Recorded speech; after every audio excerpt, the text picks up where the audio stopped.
बैठा था किताब लेवे के हाँ कापी भी और आ गई ला काली का हमार नंटुआ गरवा कलम भी चोरा ले हाँ। अरे ससुर का नाती 5-7 तक पढ़ौली अब का घरों का उर्दी जंगरा मिला के कलट्टर होगा कलट्टर। हम जो का ठीक से बोला हमें पढ़ा दे हम एकदम सरकारी नौकरी कर के रहा।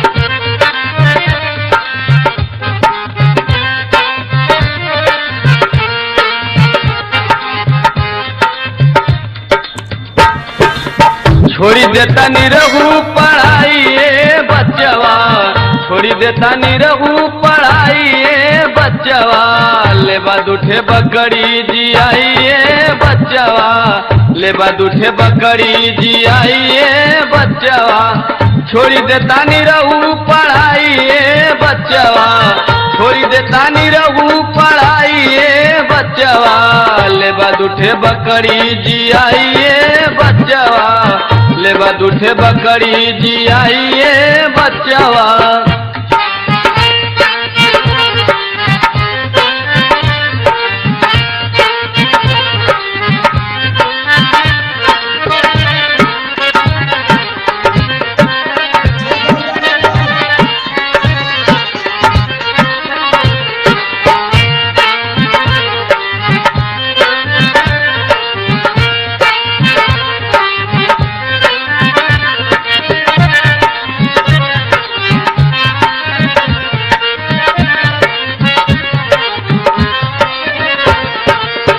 अरे लाल तोके पढ़ा लिखा के तो बहुत विचार में रहल कि डॉक्टर या इंजीनियर बना दें, लेकिन इस समाज ऐसन बा, इस समाज के लोग ऐसन बाड़न कि कुछ सोचला के बाद भी हम ना कर पाई।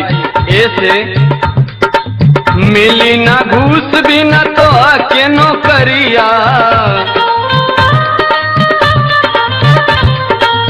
घरे का काम देखा करा तू फिकरिया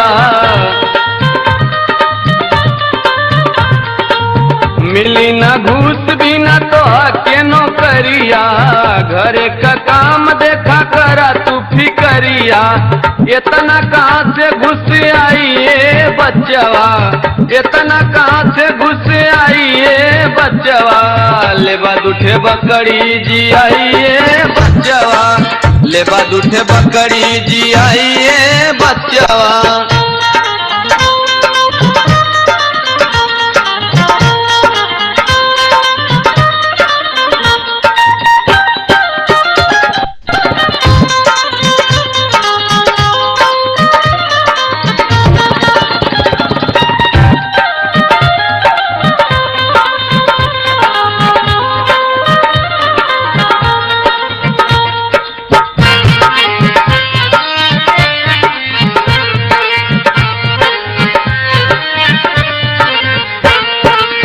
घर बैठल बचवानी के रोजगार बा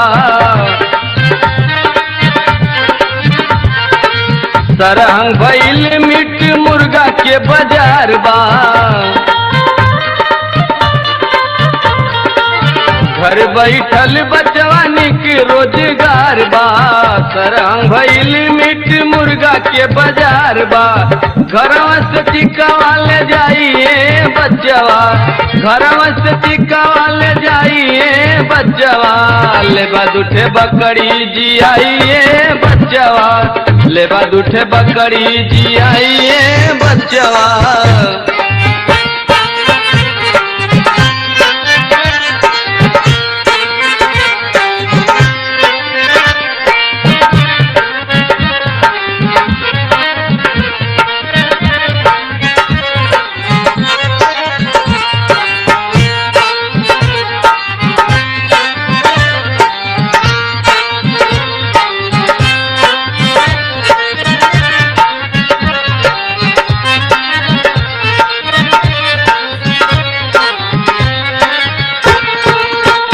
के नेतन का तो तनिको विश्वास ना बा अपने के बदे बेटा कि जब चुनाव रहल त आए के कहलन कि बस एदा पारी जिता दा, एकरे बाद खूब बढ़िया से तोरे लड़का के नौकरी लगवा दे।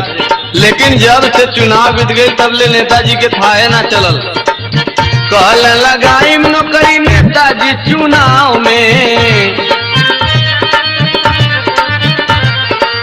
तब से देखैले नहीं एको बेरी गांव में। कहल लगाइब नौकरी नेताजी चुनाव में, तब से देखैले नहीं एको बेरी गांव में। चली गई हथवा हिलाइए बच्चवा, चली गई हथवा हिलाइए बच्चवा, ले बाद उठे बकरी जियाइए बच्चवा, ले बाद उठे बकरी जियाइए बच्चवा।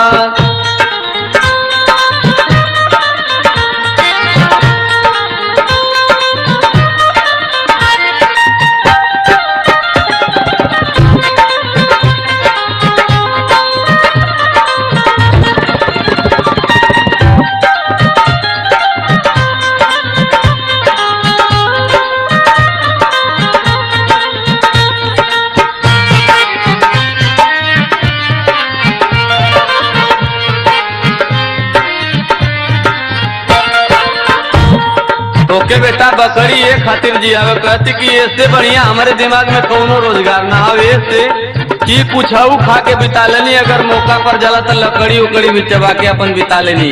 घास फूस खाई के मोटाई जाली बकरी, एक बोरा कई सो जुटाई ले बजरी। घास फूस खाई के मोटाई जाली बकरी, एक बोरा कई सो जुटाई ले बजरी। साल भर में 2 बेरी धन आइए बच्चवा, साल भर में 2 बेरी धन आइए बच्चवा, 2 बच्चा संग में भी आइए बच्चवा, 2 बच्चा संग में भी आइए बच्चवा। छोड़ी देता नहीं रहू पढ़ाइए बच्चवा, छोड़ी देता नहीं रहू पढ़ाइए बच्चवा, ले बाद उठे बकरी जियाइए बच्चवा, ले बाद उठे बकरी जियाइए बच्चवा, ले बाद उठे बकरी जियाइए बच्चवा, ले बाद उठे बकरी जियाइए बच्चवा।